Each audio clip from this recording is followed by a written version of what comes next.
Pemirsa, polisi menangkap 6 pelaku pungutan liar di Jembatan Bailey, Cipatujah, Tasikmalaya, Jawa Barat. Para pelaku memaksa para sopir yang melintasi jembatan membayar Rp50.000 per kendaraan. Angkot mahal-mahal teuing. Ngomong kadunungan heula tuh itu percaya. Hah?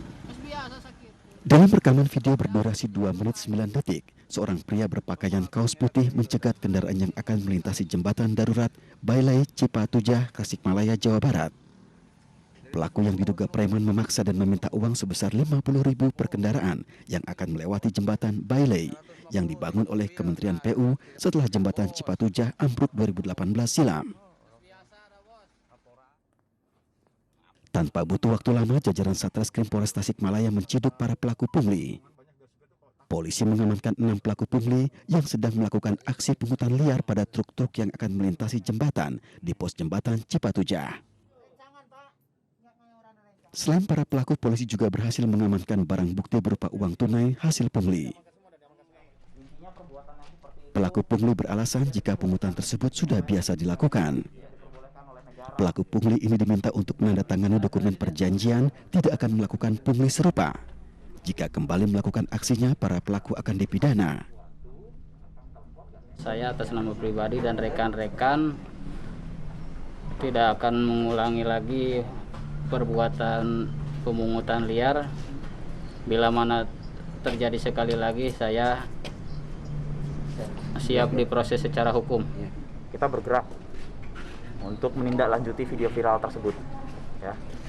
Dan kemudian di lapangan memang kita temukan adanya pungutan liar di lapangan dan beberapa supir truk juga kita tanyakan berapa biasanya mereka dimintai uang ketika melintasi jembatan tersebut. Nah, kemudian ketika bukti sudah cukup menurut kita, baru kita lakukan penindakan terhadap pelaku pungutan liar ini. Gitu. Apa yang diamankan? Masyarakat berharap agar pembangunan jembatan permanen dilakukan untuk mengantisipasi oknum yang memanfaatkan keadaan dan mencari keuntungan sendiri. Dari Tasikmalaya, Jawa Barat, Asep Juharyono, iNews melaporkan. Motif penganiayaan sadis di Jalan Pendidikan Medan Helvetia terungkap. Tersangka nekat membakar korban di jalan dekat rumahnya karena tersinggung akibat tidak terima ditegur korban.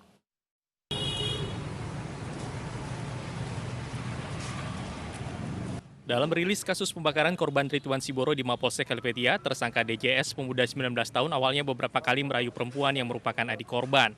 Korban lantas menegur tersangka yang mengakibatkan tersangka sakit hati dan nekat melakukan pembalasan. Tersangka DJS ditangkap di rumah kerabatnya di Jalan Distrik Medan Petisah Kamis 12 November lalu. Peristiwa penganiayaan itu terjadi Selasa 10 November lalu. DJS mempersiapkan bahan bakar spiritus dari bengkel tambal ban tempatnya bekerja. Saat korban menuju rumahnya, tersangka memukul korban menggunakan balok kayu kemudian membakar korban. Si pelaku ada ngetek-ngetek perempuan yang mana perempuan ini saudara si korban. Jadi banyak ada tersinggung lah, akhirnya si pelaku ini berniat untuk melakukan pembalasan lah gitu lah, melampiaskan sakit hatinya gitu dengan memukul dengan beroti awalnya di situ. Ini berotinya dan sudah membawa ada spiritus dan langsung disiramkan ke badannya yang ini botolnya dan langsung disulut dengan macis. Korban Ridwan Siboro mengalami luka bakar 75% di sekujur tubuh. Ia sempat mendapatkan perawatan di rumah sakit beberapa saat setelah kejadian. Akhirnya dirawat di rumah dengan pengobatan seadanya. Dari Medan, Sumatera Utara, Amin Nur Rashid, iNews melaporkan. 2 remaja nekat membunuh seorang mantan kekasih di Kabupaten Binjai, Sumatera Utara. Dugaan sementara karena persoalan asmara.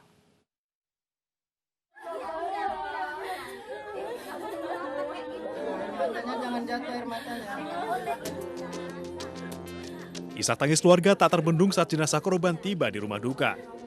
Jenazah korban rencana akan dikebumikan esok hari. Pihak keluarga tidak menyangka korban bernasib naas.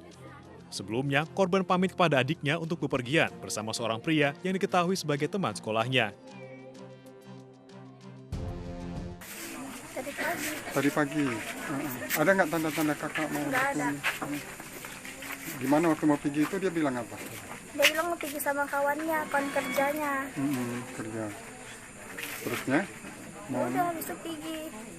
Tadi dapat kabar jadi gimana? Orang yang datang ke sini. Dua pelaku, RA dan seorang wanita SB, warga Pulau Kampai Kabupaten Langkat ditangkap polisi Polsek Sebinge ketika membawa jenazah korban. Kedua pelaku tidak mengetahui jika korban sudah tidak bernyawa saat dibawa ke puskesmas untuk mendapatkan perawatan. Siapa kau bunuh? Mantan, Pak. Kuat kau ngomong. Cewek cowok? Cewek, Pak. Salah seorang tersangka mengaku membunuh korban yang merupakan mantan kekasihnya. Polisi masih memeriksa kedua tersangka. Dari Binjai, Sumatera Utara, Muhammad Zainal Tanjung, iNews melaporkan. Pasca pengerusakan sebuah mobil penganiayaan terhadap pengemudi mobil, aparat Polsek Rapocini Makassar masih memeriksa saksi dan mengejar pelaku. Sementara mobil yang rusak parah hingga kini masih diamankan di Mapolsek.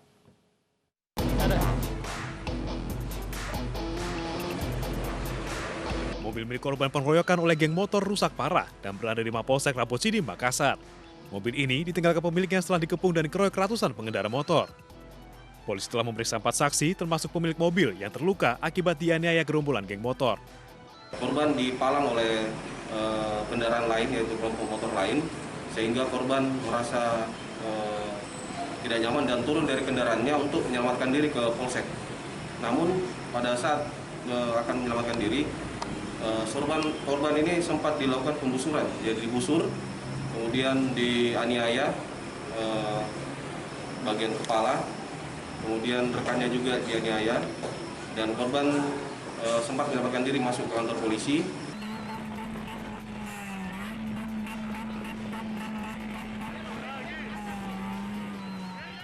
Aksi kejar-kejaran dan pengepungan yang dilakukan oleh sekelompok geng motor di Makassar, Sulawesi Selatan viral di media sosial.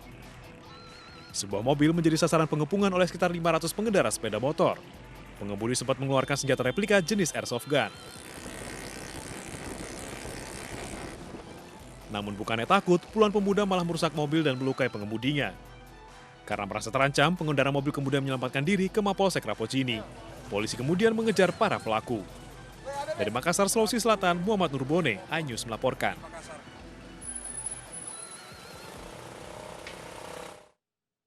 Debat publik calon Bupati dan Wakil Bupati Bandung yang digelar KPU berakhir ricuh. Kami akan hadirkan informasinya sesaat lagi.